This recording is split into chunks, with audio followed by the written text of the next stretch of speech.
میں اور آپ کیا نبی کی تعریف کریں گے؟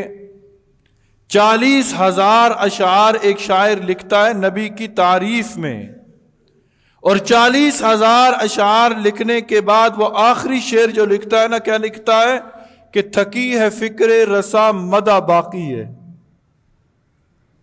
قلم ہے آبلہ پا مدہ باقی ہے، ورق تمام ہوا مدہ باقی ہے، تمام عمر لکھا مدہ باقی ہے۔ کہ میں ساری زندگی لکھتا رہا، اوراق ختم ہو گئے، قلم نے ساتھ چھوڑ دیا، زندگی ختم ہو گئی، لیکن نبی کریم صلی اللہ علیہ وسلم کی تعریف ابھی بھی باقی ہے۔ کل قیامت کے دن سارے انبیاء کہیں گے لست لہا لست لہا، یعنی کہ نفسی نفسی، لیکن آقا دو جہاں نبی کریم صلی اللہ علیہ وسلم فرمائیں گے انا لہا انا لہا۔ کیا مطلب؟ کہ امتی امتی امتی امتی۔ وہ صحابی کہتے ہیں کہ ایک مرتبہ نبی صلی اللہ علیہ وسلم کی بھی میں نے دعوت کی، وہ یہاں تشریف لائے، انہوں نے اس کپڑے سے اپنے ہاتھ مبارک کو صاف کیا تھا، جب سے ہاتھ اس کپڑے کو لگے ہیں اس کپڑے کو آگ چھو نہیں سکتی۔ حضرت ابراہیم علیہ السلام کی اولاد کے لیے، حضرت ابراہیم علیہ السلام کی اولاد کے لیے اللہ تعالیٰ نے زمزم کا کنواں جاری فرمایا۔ بچہ پیاسا تھا نا، بچہ پیاسا تھا، ماں پانی کی تلاش میں ادھر ادھر بھاگ رہی ہے، وہ صفا و مروہ کے چکر لگا رہی ہے۔ اللہ رب العزت نے حضرت اسماعیل علیہ السلام کی ایڑیاں رگڑنے سے، جس جگہ ایڑیاں رگڑ رہے تھے اسماعیل، وہاں سے چشمہ جاری فرمایا۔ اور ایک دن نبی صلی اللہ علیہ وسلم کی اولاد حضرت حسن بھی پیاسے تھے، حضرت حسن بھی پیاسے تھے، اللہ رب العزت نے نبی کریم صلی اللہ علیہ وسلم کی زبان مبارک سے حضرت حسن کے لیے چشمہ جاری فرما دیا۔ السلام علیکم ورحمۃ اللہ وبرکاتہ۔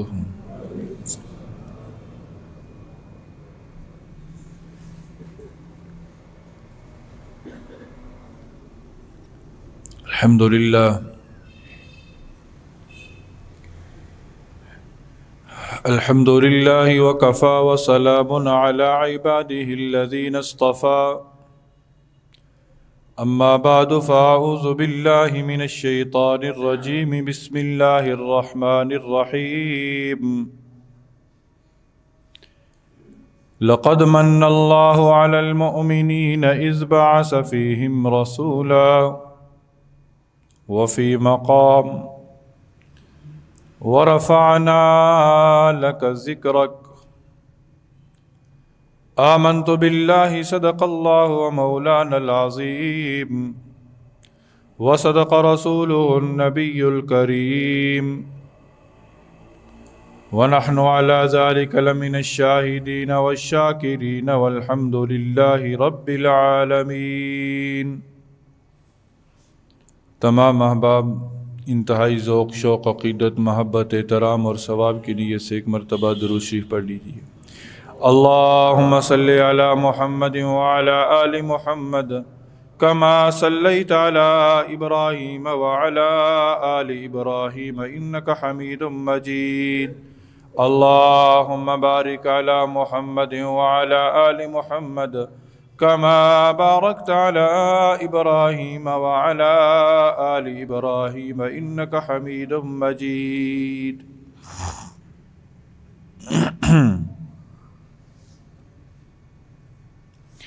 میرے انتہائی واجب الاحترام سامعین اعظام، آج کی گفتگو کا آغاز میں اس دعا کے ساتھ کر رہا ہوں کہ خلاق عالم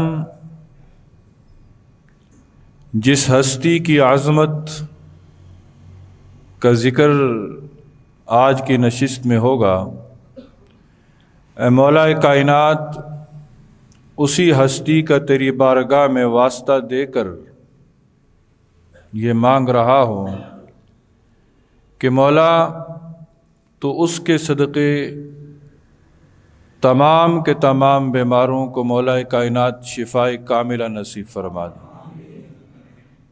اور اے اللہ تو اپنے حبیب کے صدقے ہم سب کو ہر آزمائش، ہر فتنے، ہر بلا، ہر مصیبت، ہر دکھ، ہر غم سے مولا کائنات تو ہم سب کو محفوظ رکھنا۔ محترم سامعین گرامی قدر، اس کائنات کے اندر بڑے بڑے لوگ آئے، کوئی سائنسدان بنا، کوئی فلاسفر بنا، کوئی محدث بنا، کوئی مفسر بنا، لیکن ہر ایک نے خود یا اس کے بارے میں کسی اور نے اپنی زبان سے یوں کہا کہ جو کام میں نے کیا ہے اگر مجھے کچھ اور وقت مل جاتا تو میں اس کام کو اور اچھے طریقے سے کر سکتا تھا، ابھی میرا کام نامکمل ہے۔ ہر ایک نے کہا کہ میرا کام ابھی نامکمل ہے، میرا کام مکمل نہیں ہوا۔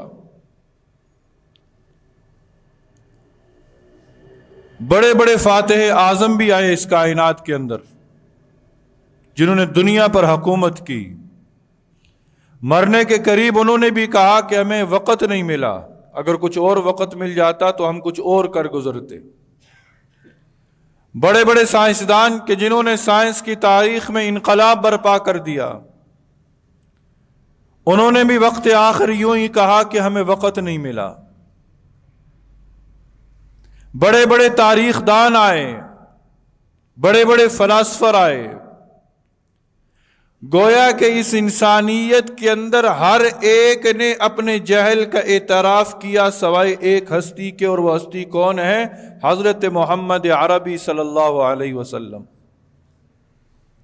کہ انہوں نے میدان عرفات کے اندر 1,00,000 کم و بیش 24,000 جو ہے صحابہ کے سامنے کھڑے ہو کر کہا تھا کہ کیا میں نے اپنا کام مکمل کر دیا یا نہیں کیا؟ کیا میں نے اللہ کے پیغام کو پہنچانے کا حق ادا کیا یا نہیں کیا؟ تو سارے کے سارے صحابہ نے کہا تھا کہ ہاں اللہ کے نبی آپ نے حق ادا کر دیا، اور اللہ نے خود اپنے اس حبیب کے بارے میں کہا کہ الیوم اکملت لکم دینکم واتممت علیکم نعمتی واتممت علیکم نعمتی، کہ اے میرے حبیب میں نے آپ پر اپنی نعمتوں کا اتمام کر دیا ہے۔ اللہ نے خود کہا کہ اے میرے حبیب میں نے آپ پر اپنی نعمتوں کا اتمام کر دیا ہے، اپنی نعمتوں کو مکمل کر دیا ہے۔ اور اسی نبی کی سیرت کو بیان کرنے کے لیے ہر ایک نے اپنی حیثیت کے مطابق ثناخانوں میں اپنا نام لکھوانے کی کوشش کی ہے۔ حق ادا نہیں کیا، صرف نام لکھوانے کی کوشش کی۔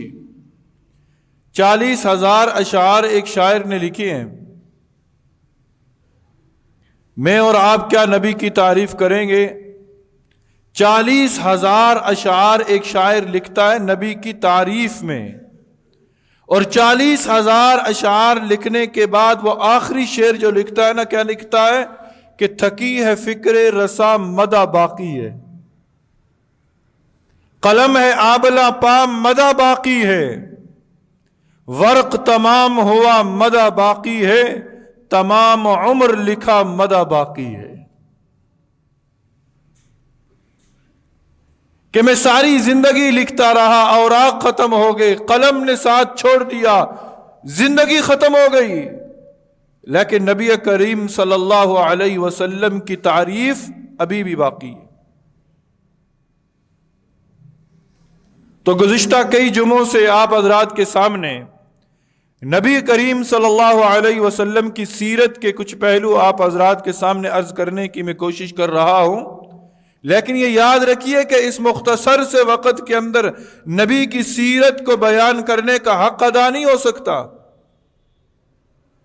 ہم تو محض صرف یہ کوشش کر رہے ہیں کہ مولا کائنات تو ہمارا نام بھی اپنے نبی کی تعریف کرنے والوں کے اندر لکھ دینا بس. بل نام لکھوانے کی صرف ایک سعی ہے، نام لکھوانے کی ایک کوشش کر رہے ہیں. تو نبی کریم صلی اللہ علیہ وسلم کو اللہ رب العزت نے کامل نبوت عطا فرمائی. اس کائنات کے اندر اگر کوئی ہستی کامل آئی ہے تو وہ کون سی ہے؟ وہ آقا دو جہاں نبی کریم صلی اللہ علیہ وسلم کی ہستی ہے. اس سے پہلے بھی انبیاء اس کائنات کے اندر تشریف لائے، اللہ رب العزت نے انہیں بھی نبوت عطا کی، لیکن ان کی نبوت علاقائی تھی، ان کی نبوت مخصوص تھی. اور اللہ رب العزت نے اپنے حبیب کو کل کائنات کا نبی بنا کر بھیجا، کل کائنات کا نبی. اللہ نے ان کو نبوت عطا کی اور اللہ نے اپنے حبیب کو ختم نبوت عطا کی. ان کے پاس نبوت تھی، اللہ نے اپنے حبیب کو ختم نبوت عطا کی. وہ بھی نبی تھے، حضرت آدم علیہ السلام سے لے کر حضرت عیسیٰ تک کم و بیش 1,24,000 پیغمبر اس کائنات کے اندر تشریف لائے ہیں. وہ بھی نبی تھے، لیکن ان کی نبوت عوام کے لیے تھی، ان کی نبوت عوام کے لیے تھی. اللہ نے اپنے حبیب کو نبی بنا کر بھیجا، ان کی نبوت عوام کے لیے بھی تھی اور انبیاء کے لیے بھی تھی. وہ عوام کے نبی بن کر آئے، یہ عوام کے بھی نبی بن کر آئے، انبیاء کے بھی نبی بن کر آئے. ان کی رحمت مخصوص تھی، وہ بھی رحمت بن کر آئے، لیکن ان کی رحمت مخصوص تھی. اللہ نے اپنے حبیب کو بھی رحمت بنا کر بھیجا، لیکن آپ کی رحمت دونوں جہانوں کے لیے تھی. کل قیامت کے دن سارے انبیاء کہیں گے لست لہا لست لہا، یعنی کہ نفسی نفسی، لیکن آقا دو جہاں نبی کریم صلی اللہ علیہ وسلم فرمائیں گے انا لہا انا لہا. کیا مطلب؟ کہ امتی امتی امتی امتی. اللہ رب العزت نے ان کو بھی دین دے کر دنیا کے اندر بھیجا، وہ بھی دین لے کر کائنات کے اندر آئے، لیکن اللہ رب العزت نے اپنے حبیب کو غلبہ دین دے کر دنیا کے اندر بھیجا. آپ دنیا کے اندر غلبہ دین کے لیے تشریف لائے، وہ بھی ہادی بن کر آئے، لیکن اللہ کے حبیب ساری انسانیت کے لیے ہادی بن کر آئے. اللہ رب العزت نے ان کو بھی معجزات عطا کیے، اللہ نے اپنے حبیب کو بھی معجزات عطا کیے، لیکن ان کے معجزات کیا تھے؟ عملی معجزات تھے، عملی معجزات تھے. اللہ نے اپنے حبیب کو عملی معجزات بھی عطا کیے اور علمی معجزات بھی عطا کیے. اللہ رب العزت نے ان کو عملی معجزات کیسے عطا کیے؟ حضرت موسیٰ علیہ السلام کا معجزہ، ان کے ہاتھ میں ایک عصا تھا، اللہ رب العزت نے ان کو عصا بطور معجزہ عطا کیا. وہ عصا پتھر پر مارتے ہیں، پتھر سے چشمے جاری ہو جاتے ہیں، یہ ایک عملی معجزہ تھا. حضرت موسیٰ علیہ السلام کے عصا سے چشمے جاری ہو رہے ہیں، اور نبی کریم صلی اللہ علیہ وسلم کو یہ معجزہ عطا کیا کہ اللہ نے اپنے حبیب کے انگلیوں سے چشمے جاری فرما دیے، انگلیوں سے چشمے جاری ہو گئے. اللہ رب العزت نے حضرت ابراہیم علیہ السلام کو معجزہ عطا کیا. آپ آگ کے اندر گئے، آگ آپ کے لیے گل و گلزار بن گئی. قلنا یا نار کونی بردا و سلاما، وہ آگ آپ کے لیے ٹھنڈک اور سلامتی والی بن گئی. اللہ رب العزت کے حبیب کو اللہ تعالیٰ نے یہ عطا فرمایا کہ آپ کے ایک صحابی نے اپنے دوستوں کی دعوت کی، دوست گھر میں آئے، دسترخوان بچھنے لگا، دسترخوان کچھ میلا تھا، اس صحابی نے دسترخوان کو اٹھایا، تندور کے اندر پھینکا، تندور کے اندر پھینکا، وہ میلا دسترخوان تندور کے اندر گیا۔ آپ بھی جانتے ہیں کہ آگ کپڑے کو کھا جاتی ہے، لیکن وہ تندور کے اندر جانے والا دسترخوان صاف واپس آتا ہے۔ ساتھی حیران ہے کہ آخر ماجرا کیا ہے؟ وہ صحابی کہتے ہیں کہ ایک مرتبہ نبی صلی اللہ علیہ وسلم کی بھی میں نے دعوت کی، وہ یہاں تشریف لائے، انہوں نے اس کپڑے سے اپنے ہاتھ مبارک کو صاف کیا تھا، جب سے ہاتھ اس کپڑے کو لگے ہیں اس کپڑے کو آگ چھو نہیں سکتی، اس کپڑے کو آگ چھو نہیں سکتی۔ یہ نبی کریم صلی اللہ علیہ وسلم کے صحابہ کو اللہ نے اتنی عظمت عطا فرما دی۔ حضرت یوشع بن نون علیہ السلام ایک نبی گزرے ہیں، اللہ رب العزت نے ان کے لیے سورج کو 2 ٹکڑے کیا تھا، سورج کو 2 ٹکڑے، اور اللہ رب العزت نے اپنے حبیب کے لیے چاند کو 2 ٹکڑے کر دیا، چاند کو 2 ٹکڑے کر دیا۔ حضرت آدم علیہ السلام کو اللہ نے فرشتوں سے سجدہ کروایا، فرشتوں کو حکم دیا کہ آدم کو سجدہ کرو، اور فرشتوں کو رب نے حکم دیا کہ میرے حبیب پہ درود بھیجو، میرے حبیب پہ درود بھیجو۔ حضرت ابراہیم علیہ السلام کی اولاد کے لیے، حضرت ابراہیم علیہ السلام کی اولاد کے لیے اللہ تعالیٰ نے زمزم کا کنواں جاری فرمایا۔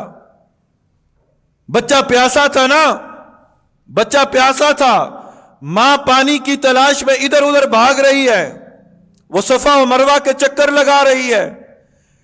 اللہ رب العزت نے حضرت اسماعیل علیہ السلام کی ایڑیاں رگڑنے سے، جس جگہ ایڑیاں رگڑ رہے تھے اسماعیل وہاں سے چشمہ جاری فرمایا۔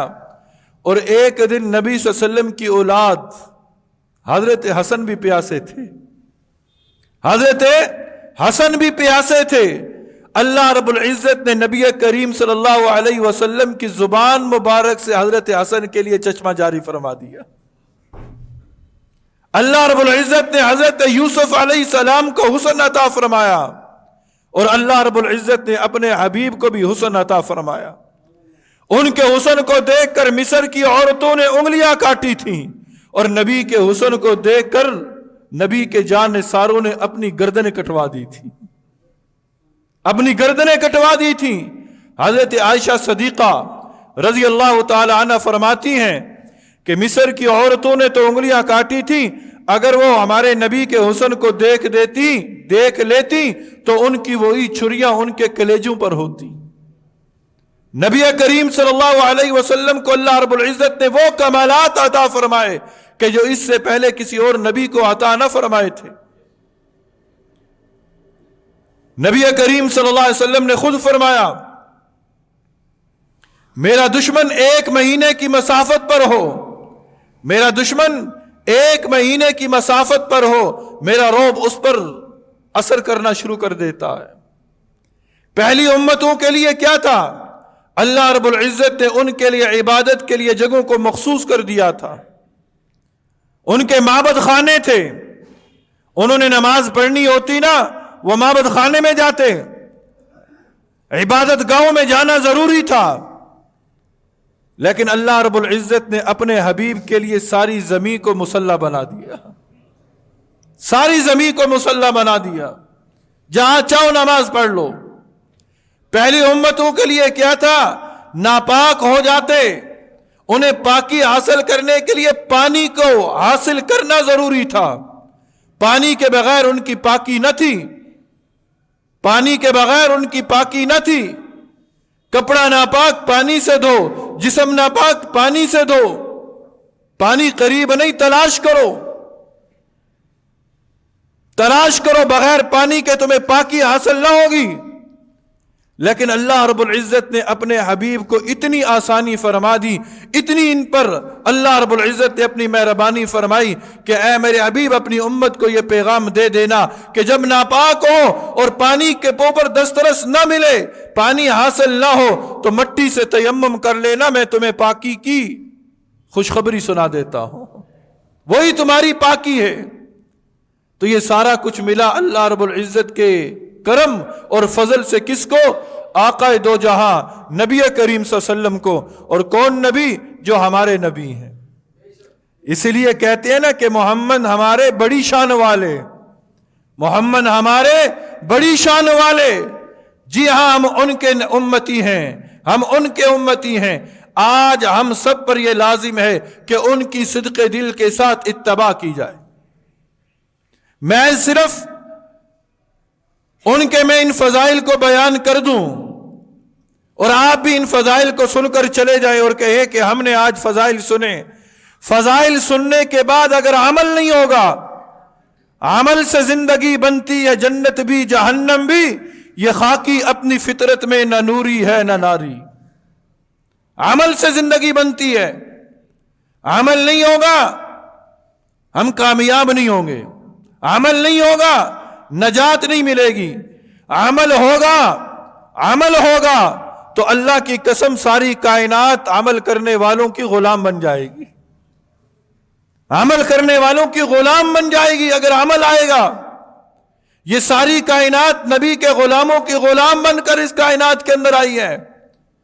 کائنات کی ہر چیز نبی کے غلاموں کی غلام ہے۔ حضرت موسیٰ علیہ السلام دریائے نیل کے اندر گئے تھے نا، اپنے رفقا کو لے کر، بنی اسرائیل کے لشکر کو لے کر گئے، سامنے دریا تھا۔ حضرت موسیٰ علیہ السلام حیران ہے، قوم کہہ رہی ہے موسیٰ اب تو مارے گئے، سامنے بھی موت ہے پیچھے بھی موت ہے، سامنے بھی موت ہے پیچھے بھی موت ہے، اب کیا کریں؟ اللہ رب العزت کی طرف حضرت موسیٰ علیہ السلام نے دیکھا اور اللہ رب العزت نے موسیٰ کو کہا موسیٰ تیرے ہاتھ کے اندر جو عصا، اسے پھینک۔ عصا پھینکا گیا، دریائے نیل کے اندر 12 راستے بنے، سارا لشکر دریا پار کر گیا۔ نبی کے غلام بھی ایک سفر پہ روانہ تھے، سامنے دریائے دجلہ آتا ہے، دریائے دجلہ آتا ہے، یہ کسی کی طرف نہیں دیکھتے، یہ اپنی پیشانی رب کی بارگاہ میں جھکاتے ہیں، 2 رکعت نفل نماز پڑھتے ہیں، رب سے مدد مانگتے ہیں، اور دریائے دجلہ نبی کے صحابہ کے لیے راستہ بنا دیتا ہے، نبی کے صحابہ کے لیے راستہ بن جاتا ہے۔ پورا لشکر دریائے دجلہ کو پار کر جاتا ہے۔ کیوں؟ اس لیے کہ یہ کائنات کی ہر چیز نبی کے غلاموں کی غلام بن کر آئی ہے۔ وہ ایک صحابی آئے تھے نا، سفر پہ تھے، ایک ایسے راستے سے گزر ہوا جو جنگل کا راستہ تھا، ایسا جنگل کہ جس میں خونخوار درندے رہتے تھے۔ سفر تھا جاری، جنگل سے گزرے، شیر کا آمنا سامنا، شیر حملہ آور ہونے لگا۔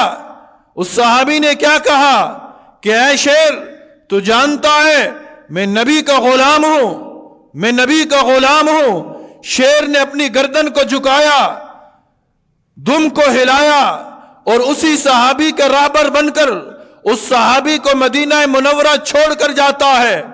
صحابی نبی کی مجلس میں نبی سے گفتگو، صحابی نبی سے پوچھتے ہیں اے اللہ کے نبی، سارا ماجرا میں نے آپ کو سنا دیا، ایک بات میری سمجھ میں نہیں آئی۔ نبی پوچھتے ہیں کیا بات؟ وہ صحابی کہتے ہیں اے اللہ کے نبی، جب میں نے شیر کو کہا کہ میں نبی کا غلام ہوں، شیر نے گردن کو جھکایا، اپنی زبان میں بڑبڑایا، مجھے اس کی بولی سمجھ نہیں آئی کہ وہ اپنی بولی میں کیا بول رہا تھا۔ نبی صلی اللہ علیہ وسلم نے فرمایا اے میرے صحابی، تیرے آنے سے پہلے جبرائیل امین آئے، انہوں نے تیرے سفر کی ساری روداد مجھے بتا دی ہے۔ جس وقت تو نے اس شیر کو کہا کہ میں نبی کا غلام ہوں، تو اس شیر نے کہا اپنی زبان میں کہ اگر تو نبی کا غلام ہے تو میں نبی کے غلاموں کا غلام ہوں، میں نبی کے غلاموں کا غلام ہوں۔ آج بھی ہر چیز ہماری غلام بن سکتی ہے، لیکن غلام کیوں نہیں بن رہی؟ اس لیے کہ ہم ان چیزوں کے غلام بن گئے ہیں۔ یہ ہمارے غلام بننی تھی چیزیں، لیکن ہم غلام بن رہے ہیں، ہم ان کے غلام بن گئے، ہم معیشت کے غلام بن گئے، ہم دکان کے غلام بن گئے، ہم بازار کے غلام بن گئے، ہم اقتدار والوں کے غلام بن گئے۔ آج غلامی کے ان چیزوں کے غلامی کے توق ہم نے اپنے گلوں کے اندر ڈال لیے۔ او اللہ کے بندو، اگر محمد عربی کی غلامی کا توق ہمارے گلے کے اندر ہوتا تو اور کوئی توق ہمارے گلے کے قریب نہ آتا۔ ہم سب کو یہ چاہیے کہ ہم نبی صلی اللہ علیہ وسلم کی محبت، نبی صلی اللہ علیہ وسلم کی تعلیمات کو اپنے دلوں کے اندر جگہ دیں، ان کو اجاگر کریں، اور نبی کی تعلیمات کو عام کرتے ہوئے آپس میں بھی محبت سے رہیں، آپس میں کے اندر بھی الفت اور مودت پیدا کریں، اور ایک دوسرے کے حقوق کا خیال رکھتے ہوئے اپنی زندگی گزاریں۔ اللہ تعالی ہم سب کو عمل کی توفیق نصیب فرما دے، آمین ثم آمین۔